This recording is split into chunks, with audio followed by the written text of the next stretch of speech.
Welcome to the Strategy Sync YouTube channel. Please subscribe and like to hear new Burr summaries. Yeah, and today we are doing a deep dive into something that, well, you probably have in your pocket right now, or maybe you're even watching this on one of their devices. Exactly. We're talking about Apple, and, we're dissecting this massive $4 trillion behemoth today. Right, which is just a staggering number to even say out loud. It really is.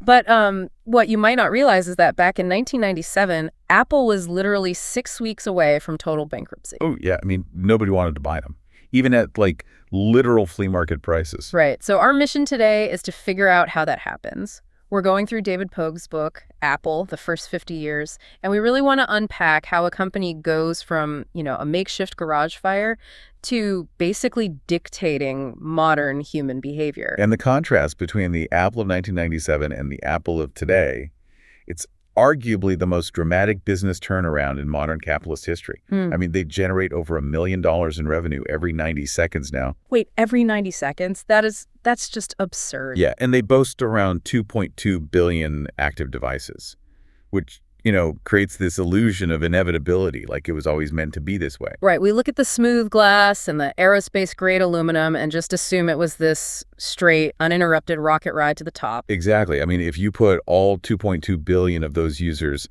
onto a single landmass, it would be the most populous country on the planet. It completely dwarfs India or China. Wow. But the reality documented in the book is that this whole global empire was built on a really fragile, chaotic, and sometimes completely accidental series of events. It really was. And the mythology of Apple has been polished to this, like high loss.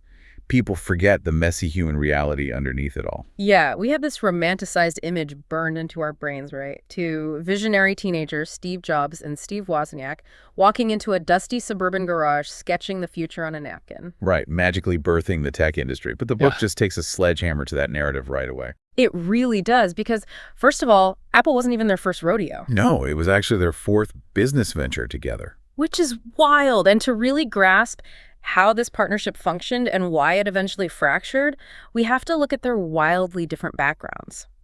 So let's start with employee number one, Steve Wozniak. Yeah, Wozniak's childhood is just a perfect case study in environmental conditioning. Yeah. He was born in August 1950 in San Jose. And there's this deeply humanizing detail right on his birth certificate. Oh, the typo. Right. Yes. A hospital worker actually misspelled his intended name, Stephen, as Steven with an A. And he just kept it. He lived with that legal typo for 70 years before formally changing it. But I mean, to everyone in his orbit, he was always just was. Right, was. And he grew up in Sunnyvale, which, at the time was shifting from just miles of fruit orchards into the absolute epicenter of Cold War aerospace engineering. Exactly. His father, Jerry Wozniak, was an engineer for Lockheed. So Woz is growing up in a house that's just overflowing with resistors, capacitors, and technical manuals. Just constantly surrounded by the urgency of the space race, right? Yeah, missile defense systems, all of that. And when your dad is a Lockheed engineer during the Cold War, engineering isn't just a job, it's a worldview. Right. It's about absolute precision because the stakes are literally global security.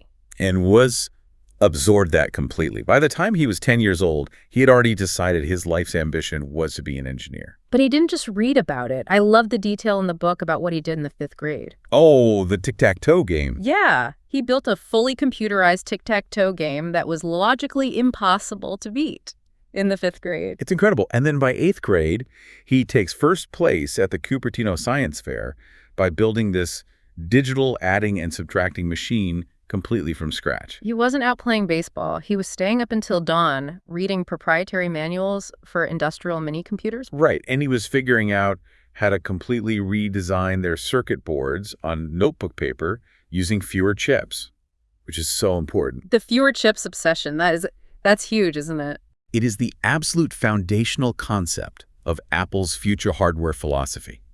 Because back in the 60s and 70s, every single microchip generated heat, used power, and took up physical space. Not to mention every chip added massive financial costs, right, and created another potential point of failure. Exactly. So by mathematically optimizing the logic gates to get the same result with fewer chips, Woz wasn't just doing a puzzle. He was unlocking the prerequisite for personal computing. Because a machine with fewer chips is smaller, cheaper, and fundamentally more elegant. He was establishing Apple's DNA decades before Apple even existed. Yeah, and you really see that pure engineering joy in a project he did in 1971 with a neighborhood friend, Bill Fernandez. Oh, the cream soda computer? Yes. They decided to just build a functional computer from spare parts. So they made this rudimentary logic board in a black chassis. It had 8 mechanical toggle switches, 8 red indicator lights, and a single enter button. Which we have to clarify for you listening. When we say computer today, we think of a screen and a mouse. This is absolutely not that. No, not at all. You had to physically flip the switches up and down to input binary code. So if you wanted to multiply 17 by 3, you flipped the switches, pressed enter, and then the red lights would flash in a sequence to give you the binary answer. And they just called it the cream soda computer because they drank copious amounts of Cragmont cream soda in the garage while wiring it. Which is such a great teenage detail. Yeah. But the fate of that computer perfectly captures how fragile technology was back then. Oh, the story's tragic, but so funny. Tell them what happened with the reporter. So Wozniak's mom is incredibly proud, right? She convinces a reporter from the San Jose Mercury News to come over and do a profile on these whiz kids. Right, a big moment. The reporter arrives, they set up the machine to do a calculation, and as the reporter shifts his weight, he accidentally steps directly on the exposed power supply. Yeah. The whole system immediately shorts out, just fries the logic board in this dramatic puff of actual smoke. Dead before the interview even starts. Exactly. Yeah. But it underscores a vital reality. Computing back then was completely naked. There were no safety protocols, no insulated cases, just raw, volatile electricity. Yeah. And, the fact that was this joyful, obsessive guy ever crossed paths with Steve Jobs is actually highly improbable. Very. I mean, they lived a 15-minute bike ride apart and went to the same high school, but was 4 years older. They never crossed paths in the hallways. And Jobs' early life is just such a stark contrast to Wozniak's stable upbringing. Jobs was adopted just days after his birth. Right, by Paul, who was a high school dropout working as a repo man and mechanic, and Clara, who was an accountant. And Jobs was blindingly intelligent. He actually skipped the 5th grade, but that landed him at Crittenden Middle School when he was much younger and smaller than everyone else. Which was a really rough environment in the 1960s. The book mentions kids bringing knives to class and the police constantly breaking up violent fights. Yeah, and the psychological impact of that on a small, highly intelligent adopted kid, it was profound. By 7th grade, the bullying was so bad that Jobs gave his parents a non-negotiable ultimatum. He basically said, pull me out of this school district or I'm dropping out of the education system entirely at like 12 years old. And the devotion of his parents is just astounding here. They were not wealthy, but they scraped together every cent they had, about $21,000, to buy a modest house in Los Altos just to get Steve into a better school district. And that specific house is now a protected historic resource because of what eventually happened in its garage. Right, so Jobs goes to Homestead High, and that intense personality starts to form. The book paints him as this eclectic lone wolf. Yeah, he defied categorization. Yeah. He wasn't laid back enough for the hippies, not athletic enough for the jocks, and not traditional enough for the nerds. He's reading Shakespeare, studying poetry, dabbling in psychedelics, and executing these highly elaborate, almost sociopathic pranks. Oh, the pranks were wild. Cementing a gold-painted toilet seat to a planter at school. Hoisting a Volkswagen Beetle onto the roof of the cafeteria. But crucially, he was also hanging out at the Hewlett-Packard Explorers Club, Which was basically a master class in corporate innovation disguised as an after-school program. Right. The HP engineers would invite kids into the labs. And Jobs wasn't just sitting there observing. He was actively interrogating them about supply chains and component sourcing. Exactly. So you have these two completely isolated islands, Wozniak and Jobs. And it was that mutual friend, Bill Fernandez, who finally introduced them. And Fernandez saw that Woz had this generational technical genius, but was socially awkward, while Jobs lacked the engineering depth, but had this aggressive drive and a talent for persuasion. It was the ultimate symbiotic relationship. I really think of it like a chemical reaction. Wozniak was the raw, highly combustible fuel, but fuel on its own just evaporates. Right. Jobs was the combustion engine. He contained that energy, directed it, and forced it to actually do work in the real world. He had the audacity to realize Woz's hobby could be monetized. But, turning that into a functional corporation required a catalyst. They needed a name, a contract, and a product. Let's talk about that name, because it's a perfect example of Jobs' youthful arrogance colliding with corporate reality. Oh, absolutely. When they filed the paperwork, Jobs wanted the name Apple. Why? because he had recently worked at an apple orchard commune, and he was a massive fan of the Beatles. And the Beatles ran their business under the name Apple Corps. Right. And when Wozniak brought up the obvious trademark infringement, Jobs just casually dismissed it. He said, well, they're a record company, we're a computer company. Our paths will never cross. Which ended up being one of the most expensive miscalculations in business history. Apple Corps sued them almost immediately in 1978. They settled for $80,000 and promised never to enter the music business. But of course, technology converges. By 1986, the Mac added basic audio recording, so the Beatles' lawyers pounced again. That second settlement cost $26 million. And then, fast forward to the 2000s, Apple launches the iTunes Music Store, completely upending the music industry. The Beatles sued a third time, and Apple finally capitulated in 2007, buying the trademark outright for $500 million. A $500 million penalty for a decision made by a 21-year-old Steve Jobs, who just thought the name sounded friendly. But back on April Fool's Day in 1976, when they officially formed the partnership, they weren't worried about billion-dollar trademarks. They were just trying to establish a hierarchy. Right, which brings us to the forgotten third founder of Apple, Ron Wayne. Yes, Ron Wayne. He was an older draftsman who worked with Jobs at Atari. Because Jobs and Wozniak were volatile, right? Right. Prone to explosive arguments. They gave Wayne a 10% stake with the explicit mandate that he act as the adult in the room. If the two Steves deadlocked, Wayne's 10% was the tiebreaker. And he took it seriously. He typed up the original 2-page partnership agreement. He also designed the very first Apple logo. Which is nothing like the sleek bitten Apple we know today. Oh, not at all. It was this intricate, antique-style, pen and ink woodcut. Sir Isaac Newton sitting under a tree with a glowing apple dangling above his head. And it had a quote from Wordsworth around the border.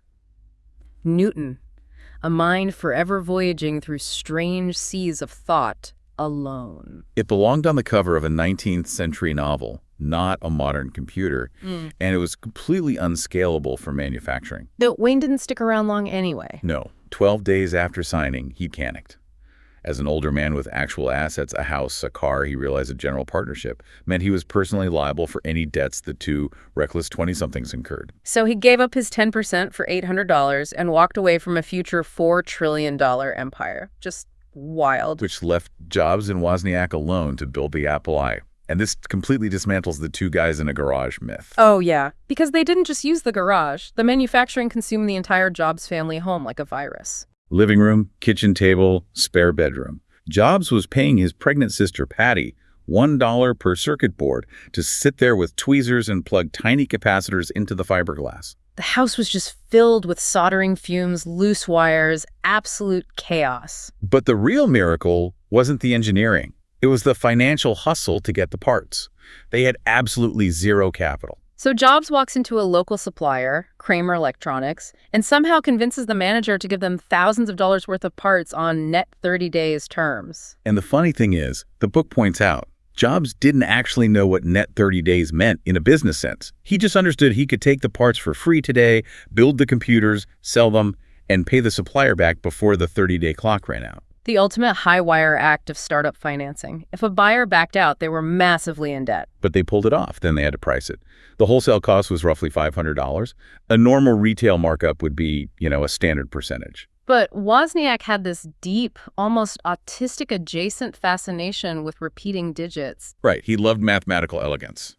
So instead of $600, he insisted the retail price be exactly $666.66. Which is a fun pattern for an engineer. But culturally, a colossal blind spot. They were so isolated in their tech bubble, neither realized the cultural significance of 666. Yeah. They definitely hadn't seen the hit horror movie The Omen that had just come out. No idea. They had priced their first product with the mark of the beast. And they found out quickly when the angry phone calls started flooding in. They faced a localized boycott in LA from religious consumers who thought they were a satanic front. Apple, the ultimate sanitized brand dealing with allegations of Satanism. I love it. But let's look past the price tag. What did a buyer actually get for their $666? Well, the Apple I was not a finished product. It was essentially a naked, fully assembled motherboard. No screen, no keyboard, no case. Right. You had to go to a hardware store, buy lumber, and build a wooden box for it, then wire it to your own TV set. And the most grueling part was how it handled memory, because hard drives didn't exist for personal computers. Floppy disks weren't a thing yet. It had volatile memory. The second you turned the power off, everything it knew was completely erased. It woke up as a blank slate every single time. So to demonstrate it, Wozniak would sit with a thick paper notebook and manually type in hundreds of lines of raw basic code just to load the operating environment. It took him 40 minutes of nonstop typing every time he turned it on. One typo, the code fails, start over. Eventually, they got it to interface with a standard Panasonic consumer audio cassette player, right? Yeah, you put a tape in, hit play, and the computer would listen to the high-pitched squeals and static, like dial-up modem, and translate that into binary code. Agonizingly slow and prone to data loss. So if they only sold about 175 of these and it was so bare bones, why does the book argue this was so crucial to Apple's DNA? Because it wasn't about market penetration. It was the operational education of its founders. It forced two arrogant teenagers to face the brutal friction of physical reality. They had to negotiate with vendors, manage a supply chain, organize labor, handle quality control. Exactly. It proved they could execute the full life cycle of a product. It was the training wheels for the Apple II. And the leap to the Apple II was massive. They realized they had to sell an appliance to the general public, not just motherboards to nerds in wooden boxes. Which meant they needed real marketing, adult management, and capital. So they hired Regis McKenna for PR. And McKenna immediately killed the 19th century woodcut logo. He commissioned the iconic rainbow-striped bitten apple, Which stayed for 22 years. But his biggest contribution was changing who Apple was talking to. Computer ads back then were just lists of tech specs in niche magazines. Yeah, how much RAM, bus speed, stuff like that. McKenna looked at the Apple II, which had a sleek beige plastic case and built-in keyboard, and said, "This is a consumer appliance." He explicitly mandated their first major ad campaign be placed in Playboy. Which is wild. But he wanted to position it as a premium lifestyle good for affluent consumer. And his agency drafted a brochure with a phrase that became Jobs' North Star. Simplicity is the ultimate sophistication. The technology should be invisible. You shouldn't need to understand the circuit board to use it. But internally, the management was still chaos. So they brought in a CEO, Mike Scott. Everyone called him Scotty. He was a Caltech physics grad, ran manufacturing for National Semiconductor, and was an expert in colored gemstones. He actually has a rare dark blue mineral, scottite, named after him. And he took a 50% pay cut to be the stern father figure for Apple. Primarily to manage Steve Jobs' increasingly volatile ego. And there's this brilliantly petty anecdote about the badge numbers. Oh, setting up the payroll system, everyone needed a permanent badge number. Both Steves demanded to be number one. Scotty decided to give badge number 1 to Wozniak, honoring him as the true engineering genius. He gave Jobs badge number 2. And Jobs was furious. He reportedly went to HR and demanded they assign him badge number 0 just so he could mathematically precede Wozniak. So petty. But the company was hitting escape velocity. The Apple II broke 1 million units sold. Macy's department stores, elementary schools across the country. They were called the Pac-Man of Cupertino, gobbling up office buildings. And to sustain that, they needed institutional capital. So in December 1980, they did their IPO. Taking a company public is complex, and it triggered another massive battle. The underwriting banks proposed an initial share price of $18. Let's explain why that infuriated Jobs. Banks want to artificially lower the IPO price because they offer those shares to their wealthiest clients. Right, so if it's priced at $18 but market demand is $25, the moment the market opens, the price pops. Those wealthy clients lock in a massive risk-free profit. Jobs saw it as a legal wealth transfer at Apple's expense, so he stonewalled the bankers and forced them to raise the opening price to $22. He clawed back millions for the company, and he was right about demand. Within minutes, all 4.6 million shares were devoured. By the end of the day, it was at $29 a share. An overnight valuation of $1.8 billion, the most successful IPO since Ford in 1956. But the transition to their next flagship, the Macintosh, would expose deep fractures. Yeah, the Mac launched in 1984. We remember the famous Ridley Scott Super Bowl ad and the introduction of the mouse. But the book strips away that nostalgia. Using the original Mac was a deeply flawed experience. Douglas Adams, the author of Hitchhiker's Guide, said people fell in love with a romantic idea of the machine because the actual machine was an exercise in frustration. Jobs was so dogmatic about the mouse, he outright banned directional arrow keys from the keyboard. Pure Jobs. But the bigger issue was the RAM. It shipped with a paltry 128 kilobytes of RAM, barely enough to keep his own operating system running. If you typed a document over 8 pages, the system would completely run out of memory and spectacularly crash, wiping out your work. And then there was disk swapper's elbow. Oh, this sounds like a medieval torture method. Right. The original Mac had no internal hard drive, just a single floppy disk slot. So if you wanted to copy a file from one disk to a blank one, it was incredibly physical. Because the RAM was so tiny, it could only memorize a sliver of data at a time. So you insert the source disk, it reads the sliver, spits it out. You insert the blank disk, it writes the sliver, spits it out. Over and over. To copy one file, you might have to physically swap those disks 20 or 30 times in a row. A repetitive stress injury waiting to happen. But despite this, Apple still tried to honor engineering genius. In 1983, they started the Apple Fellows Program. Wozniak was the first. Massive stock options, huge salary, and complete immunity from corporate oversight. They could research whatever they wanted without justifying it to middle management, an attempt to institutionalize the garage hacker ethos. But the bureaucracy was winning. Jobs recruited John Scully from Pepsi, famously asking, "Do you want to sell sugared water for the rest of your life, or do you want to come with me and change the world?" But once Scully arrived, the power dynamic deteriorated, leading to the boardroom coup that exiled Jobs.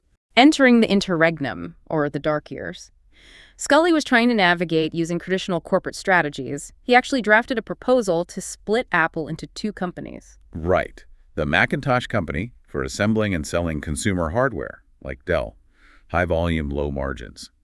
And the Apple company for R&D, creating software to license out. Now, I have to push back here. Fans vilify Scully for this, but look at tech today. Google separates software from hardware. Amazon keeps AWS distinct. It's a standard playbook. From a business school perspective, the logic is sound. Licensing software is vastly more profitable. But Apple's core value, the magic that made users endure disk swapper's elbow, relies on an integrated architecture. Right, the whole widget philosophy we'll talk about later. By trying to split it, Scully was threatening to sever the nervous system from the skeleton. He didn't split it, but he did start the clone wars. Apple began licensing the Mac OS to third-party manufacturers like Power Computing. The theory was they'd build cheap entry-level Macs and hook people on the software, but instead it was a bloodbath. The clone makers built high-end workstations that were faster and cheaper than Apple's. They systematically undercut Apple's margins. Apple was subsidizing its own executioners. They had to terminate the agreements, but they were bound by ironclad contracts, which led to the OS 8 maneuver. Such a brilliant, ruthless piece of legal maneuvering by CFO Fred Anderson. The contract said clone makers could install System 7 and any incremental updates like 7.5 or 7.7. But if Apple released a fundamentally new operating system, they'd have to renegotiate fees. Apple had this new OS called Copland, but it was a disaster and got canceled. So they were just polishing the old System 7. But the legal team realized the contract didn't define a new OS by the code, just by the box. So they literally crossed out System 7.7 and rebranded the exact same update as Mac OS 8. Just incrementing an integer. They told the cloners the old contracts were void, and the licensing fee for OS 8 would jump from $50 to $350 per computer. Extortionate. Designed to completely destroy their business model. To avoid lawsuits, Apple just bought Power Computing for $110 million and shut them down. A brutal, necessary correction. But we have to be fair to the dark years. They weren't totally devoid of innovation. True, they invented the PowerBook, which established the modern laptop form factor. They pioneered consumer speech recognition. They pushed the industry to adopt CD-ROMs. The problem was a complete vacuum of product vision. Without Jobs dictating things, they had dozens of confusing, overlapping product lines. Performa, Centris, Quadra, LC. Consumers had no idea what to buy. By 1997, they were hemorrhaging cash, literally 6 weeks from insolvency. Which sets the stage for the return of the king. Apple needed a modern OS, so they acquired Jobs' company, NXT, bringing him back as an advisor. And he wastes no time. He looks at the product matrix and delivers a brutal assessment. The products suck. There's no sex in them anymore. He knew they had a manufacturer desire. He started a corporate purge, firing middle management to halt the bozo explosion. He killed dozens of projects, including the Newton PDA, and reduced the entire hardware lineup to a simple 2x2 grid. Consumer desktop, pro desktop, consumer portable, pro portable. And to align everyone, he instituted the Top 100 retreat in Santa Cruz. The most critical employees locked in a room. He unveiled the products and gave an ultimatum. This is the lifeboat. We all row in the same direction or we die. It forged this intense, cult-like alignment. But there's a phenomenal irony here.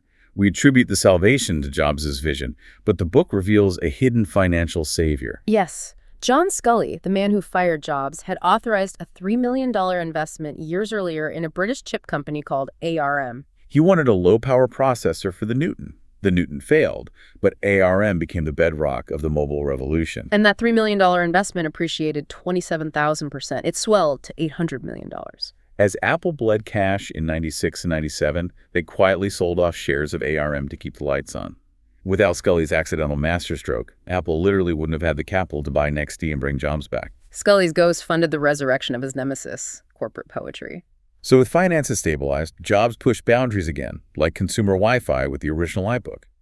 In 1999, Internet meant an Ethernet cable. Apple wanted to integrate Wi-Fi, which required an armed negotiation with Lucent Technologies. Lucent was selling a proprietary wireless card for $700. Jobs walks in and demands they engineer a new card for exactly $50, a 93% price reduction, and deliver millions in 11 months. An absurd ultimatum. But Apple's scale convinced them. The airport base station was born, and the iBook itself was so polarizing. Translucent orange and blueberry plastics, curved shape. PC Magazine mocked it, saying it looked like a toilet seat or a giant makeup compact. But the tech press missed the point. It looked approachable. When Jobs demonstrated it on stage, passing a hula hoop completely over the laptop to prove there were no wires, the audience gasped. It altered our relationship with the internet. But pushing forward means destroying the past.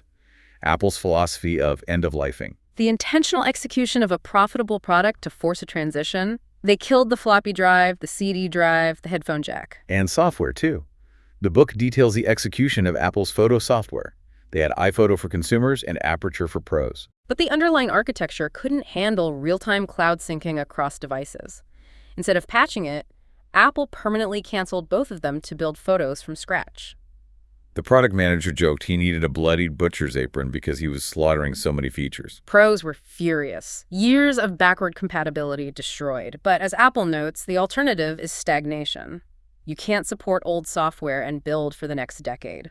It's like burning the boats when you reach a new shore. It forces everyone forward because there is literally no physical way to go back. Jobs brought back that relentless momentum. But to manage the massive scale of the iPhone era, they needed someone who viewed inefficiency as an existential threat. Enter Tim Cook. Recruited from Compaq to overhaul the disastrous supply chain. Jobs was the artist. Cook was the clinical logistics master. Cook viewed physical inventory as fundamentally evil. Which makes sense. Components drop in price constantly. If a computer sits on a shelf for a month, it loses value. But you already paid premium for the parts. He calculated a finished product depreciates by 1 to 2% every week it sits unsold. Perishable fruit. When he arrived, Apple had an agonizing 30 days of inventory sitting in 19 global warehouses. He shut down half the warehouses, fired underperforming suppliers, and whittled that 30 days down to exactly 2 days. 2 days of inventory? That's just-in-time manufacturing perfected. You order a Mac online and it doesn't even exist yet. It's built in Asia and on a cargo flight within 48 hours. Cook also spearheaded the massive pivot to Foxconn and Asian manufacturing conglomerates, realizing their speed and scale were vastly superior. Cook's mastery of the supply chain is the engine behind their astronomical profit margins. But the transition from Jobs to Cook had massive public stumbles, like Apple Maps in 2012. Right. They rushed their own mapping solution to replace Google Maps, and it was a public humiliation. The Brooklyn Bridge looked like it was melting into the East River. Hospitals were in residential neighborhoods. The flawless facade cracked. But how Cook handled it was significant. Jobs would never apologize. He'd say, "You're holding it wrong." Cook published a profound, unambiguous apology. And he did the unthinkable. He explicitly advised users to download Google Maps or Waze until Apple fixed it. Valuing consumer trust over corporate ego. Internally, he fired Scott Forstall, who refused to sign the apology, and elevated Joni Ive, Eddie Q, and Craig Federighi to force collaboration. And expanding Eddie Q's portfolio highlights the secret weapon of the Cook era, the services empire. Under Jobs, the model was transactional. Buy a phone every 3 years. Cook and Q realized hundreds of millions of active devices is the ultimate distribution network for recurring revenue. Starting with Apple Pay in 2014, disrupting the credit card swipe. Once they secured financial transactions natively, the floodgates opened. Apple Music, iCloud, AppleCare, Apple TV++, and the lucrative 30% App Store cut. It generates well over $100 billion a year. But the crucial metric is the profit margin. Hardware has a 35% margin. Services is pushing 75%. It's pure digital air. No factories, just software protocols extracting $5 a month from a billion credit cards. If services were a standalone company, it would be bigger than Disney or Target. And to ensure the culture survives, Cook invested in Apple University, led by Joel Pololny from Yale. Corporate DNA sequencing, teaching classes on what makes Apple Apple, analyzing historical case studies to institutionalize the philosophy. But there is a tension the book addresses. Is this massive pivot to services a necessary evolution, or a sign that the golden age of hardware breakthroughs is over? Jobs had a relentless cadence. iMac, iPod, iPhone, iPad. Cook has the Watch, AirPods, and Vision Pro. The pace has definitely slowed. Are they just resting on their laurels? The counterargument is the physical technology curve. Jobs harvested the low-hanging fruit of the mobile internet. The next frontiers, AI, augmented reality, biometric health, are vastly more complex. They require decades of subtle ecosystem building. Which brings us to the next 50 years. The book points aggressively toward health tech. Pivoting from a communications company to a medical detection company. They view the human body as an unoptimized system. The watch is an advanced biometric sensor array. Tracking blood pressure, detecting sleep apnea. As they say, if you wear a device 204/7, it's a waste if it doesn't tell you useful things about your biology. They're even researching if typing cadence or walking gait can be early martyrs for cognitive decline. It's an astonishing expansion. But looking at these futures, we have to remember Apple rarely invents the core technology. Crucial distinction. They didn't invent the MP3 player, the smartphone, the tablet, or Wi-Fi. Their generational genius is recognizing frustrating tech and refining it. Transforming a 50-page manual into an interface a toddler can use. And they do it through a psychotic dedication to focus. Right. Despite a $4 trillion valuation, you could fit their entire product output on a standard dining room table. 24 products. Compared to Samsung, which makes thousands of things, even oceanic container ships, Apple's restraint is their superpower. It's the only way they execute Steve Jobs' philosophy of controlling the whole widget. The master key to understanding Apple. Most companies operated like a food delivery app. Someone else grew the ingredients, cooked the food, built the truck. If it crashed, Dell blamed Microsoft. Microsoft blamed Intel. Apple decided to guarantee a perfect meal. They had to own the farm, employ the chef, and build the truck. Designing the case, engineering the board, writing the software. And they systematically swallowed more of the widget. When Adobe wouldn't make Premiere for Mac, Apple built Final Cut Pro. When Google had too much leverage with Maps, Apple built their own. And the zenith is custom silicon. Intel kept missing deadlines and making hot, power-hungry chips, so Apple replaced them with their own M-series, Apple Silicon.